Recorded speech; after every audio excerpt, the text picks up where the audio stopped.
Hello and welcome back to Racing Through Radio. I'm your host Sam Moore and I'm here to talk to you all about what's happening over at Rantsville Speedway this past Friday night. This past week was the Mateo Hope Memorial race for the street stocks as well as the Little R Go-Kart exhibition for the Performance Manufacturing Kart Series. The kart race was awesome to watch. There was something about watching those little karts tear around the track that was just so fun.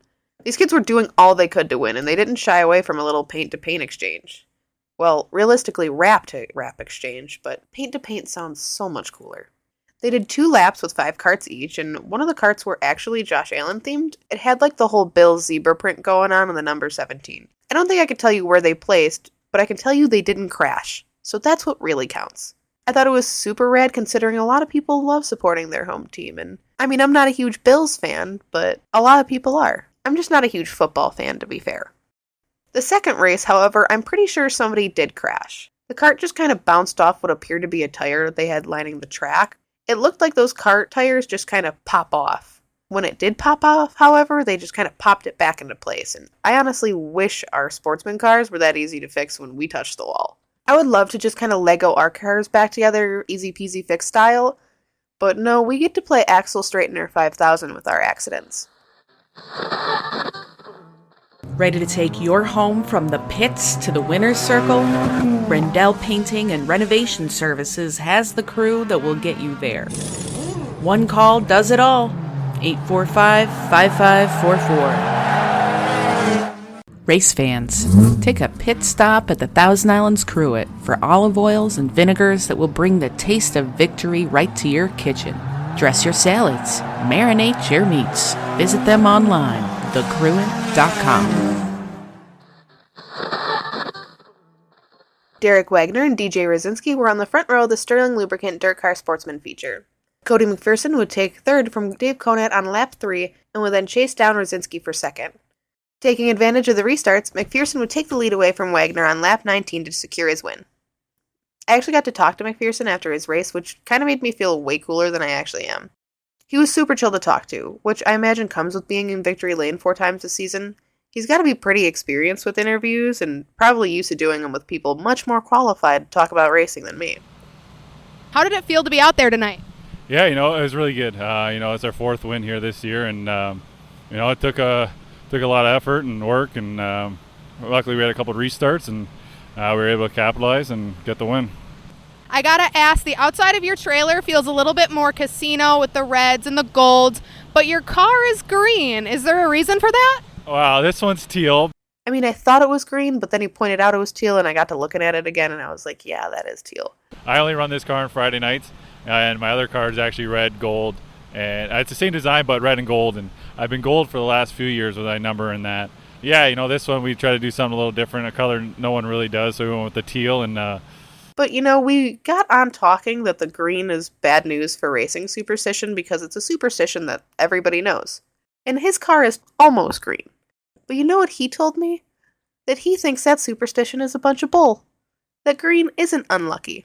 Yeah, everyone told me that, and then the only other year I ran here full-time, I think was 2014 or 15, and I had a green car just to prove that green wasn't bad luck. We ended up winning the championship here and at Maryville. So I don't believe in green being bad luck, but it is true. Everyone does say that, but yeah, I don't believe it. So now, after talking to him, I'm not really sure who to believe. I mean, if this guy was able to win a championship, clearly it can't be, super bad news, right? Gary Lindbergh and Brandon Michaud brought in the Crown Undercoating 358 Modifieds for a green lap in their 30-lap feature. Ryan Susi would go 3 wide with Walker and Michaud to try to take 3rd place, and Lindenberg would pull away from the field. Susi would pass Lewis on lap 8 to take over 2nd place, and Lindenberg would hit the back half of the track.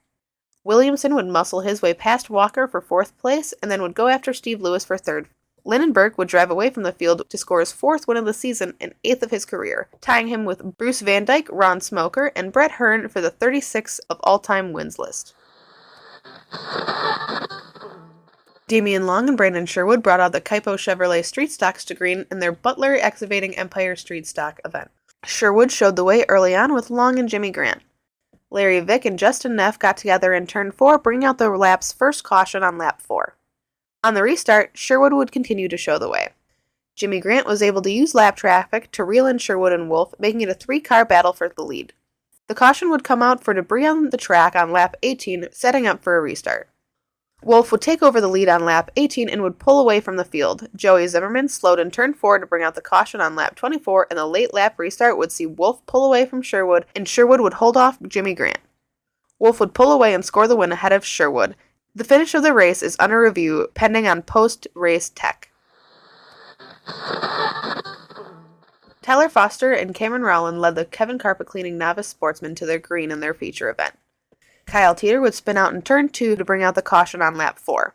Moments later, Niall Penjakowski would do the same thing, ensuring another restart, and then shortly after that, third place running Cameron Rowland would spin out in turn 2 as well to give another caution on lap 5. Tyler would go on to score his second win of the year. And while he didn't win this week, it sounds like we're still talking about Nigel Penjakowski. Before he was heading out for his feature, I was able to steal him for a quick little chat. I'm here with Nigel. He's won the past 5 features of this season. That's got to be a good feeling. How do you feel getting ready to go out for your feature this week? I'm a little nervous this week because it's really slippery and not a lot of passing, so I'll have to see what I can do. And honestly, reasonably so. The track was slick and worn in pretty well. It wasn't going to be an easy one. Unfortunately, this week Nigel couldn't pull through all the novice cautions like he typically did and had to pull off the track early. However, I did get the answer to my question from last week. You're very confident behind the wheel. Are you expecting maybe a shift to Sportsman anytime soon, just to kind of like push that, because you do seem to be performing very well where you are? Yeah. We're kind of debating on that because in Canada on my weekly track we run regular and I've been running good there. So I'm thinking maybe next week or the week after to move up in, because you'll learn more, I feel, in the regular Sportsman. So you traditionally run Sportsman at home, don't you? yeah, it doesn't really worry me. I'd like to, because to me you'll learn more running with the good guys. You get to follow, see where they run, and I feel like it's just overall better. Like novice helps you with seat time, get comfortable, which I feel comfortable now, and I would like to make that next step. And honestly, I'm pretty excited to see if it happens. I think he's a really great driver, and if he moves up into Sportsman, I think he could find himself learning a lot about himself and his car in a way that could shape this kid into a total monster on the dirt. I think he could totally be a force to be reckoned with. So keep your eye on him if he moves up. Failed start on your home improvement project? Brendel Painting and Remodeling Services are here. Let them take you to the finish line. One call does it all. 845-5544. Need a pit stop for flavor? Stop in to the Thousand Islands Cruet for olive oils and vinegars to marinate your meats and elevate your eats. Find your checkered flag flavor online at thecruet.com. Next Friday night will be the $2,000 to win the Kyle Inman Memorial for the Sterling Lubricant Dirt Car Series. This sportsman will be joined by the 358 Modifieds, the Mini Stocks, and the Novice Sportsman. It will also be the annual Kids Poster Night contest. The pits will open at 5 p.m., grandstands will open shortly after at 6, and then the racing will get underway at 7:15. As always, I hope to see you at the track Friday, and if not, I hope I can catch you back here Sunday at noon.